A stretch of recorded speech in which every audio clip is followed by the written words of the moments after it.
Death is inevitable.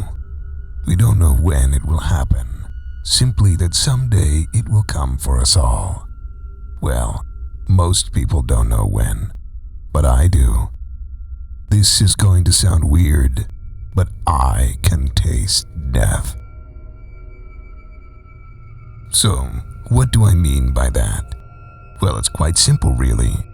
Whenever I eat a meal cooked by someone, and they are close to death, I can taste it. It can be something as simple as PB&J. If the person who made it has death looming over them, then I can taste it. Depending on how close to death they are, the flavor will be weaker or stronger, but the taste is unmistakable. The first experience I remember with my ability was in the 3rd grade. My homeroom teacher was in a cheerful mood. So much so that she had made the whole class chocolate chip cookies for no particular reason. Of course, being 3rd graders, we were all ecstatic to get a treat in the middle of class. Chocolate chip cookies have always been my favorite, so I couldn't wait to bite into my cookie. When I did, however, I instantly regretted it. Have you ever smelled a rotten egg? Well, picture that, but about 10 times worse. That was the flavor that I got from these cookies. I looked around the classroom to see if anyone else was in as much distress as I was, but I was the only one. It seemed as if everyone else was enjoying their treats. Was the teacher playing a prank on me? Had she given me a bad cookie intentionally? I picked up my cookie and smelled it. It smelled completely normal. I took another nibble at the cookie, and I almost instantly vomited. But I was somehow able to keep it in. I passed the cookie to one of my nearby friends, and I watched as they devoured it. They made no odd reaction when eating it. How was that possible? I began to think there was something wrong with me. Perhaps I was sick. I made it through the rest of the day, avoiding all food. That night, just before I was about to go to sleep, my mother came into my room. She told me that school had been canceled for the next day. When I asked her why, she had a solemn look on her face. She told me that one of my teachers had been in a car accident and that she would be in heaven now. Even as a 10-year-old, I knew there was some connection between my teacher's death and the taste of her cookies. I just wasn't exactly sure what at the time. No, I wouldn't fully understand my ability until a few years later. I was 14 and about to begin my first day of high school. My mom was so excited that she had gotten up extra early to make my favorite breakfast: banana pancakes, crispy maple bacon, and golden hash browns. She had pulled out all the stops. My mouth was watering before I even made it to the kitchen. My mom had always been the best cook, so I thought it was a bit strange that this meal had a faint taste of something foul to it.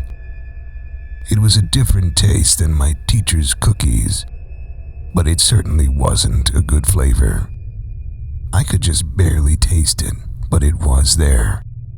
My father and younger brother made no complaints about the food, so I just ignored it. A couple of months later, my mother was diagnosed with breast cancer. She was a strong woman, though, and she wanted to keep cooking for us. The foul flavor to her food simply kept getting worse and worse, though, and so did her health. Eventually, I took over the cooking responsibilities from her. I simply couldn't stand to eat her food anymore. My mother died about 2 years after her diagnosis. It was one of the worst times of my life. But it was when I truly began to understand my ability. As I've gotten older, I've learned even more about my power to taste death. It turns out there are different flavors for death, and I've begun to understand which are which. For example, my teacher's cookies had tasted like an incredibly bad, rotten egg, and she had been in a brutal accident. My mother's food, however, had had a bitter medicine taste to it, and she had died to cancer.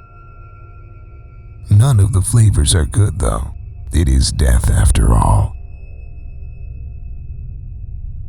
I haven't really found a practical use for my ability yet, since I can't determine exactly when someone will die.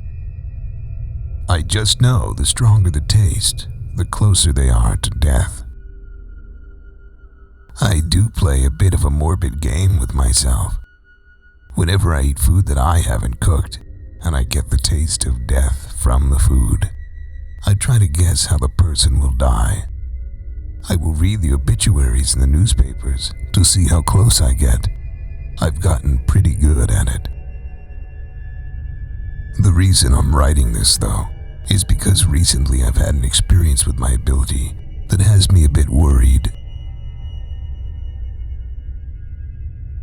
My girlfriend and I decided to make a homemade pizza. We made it together.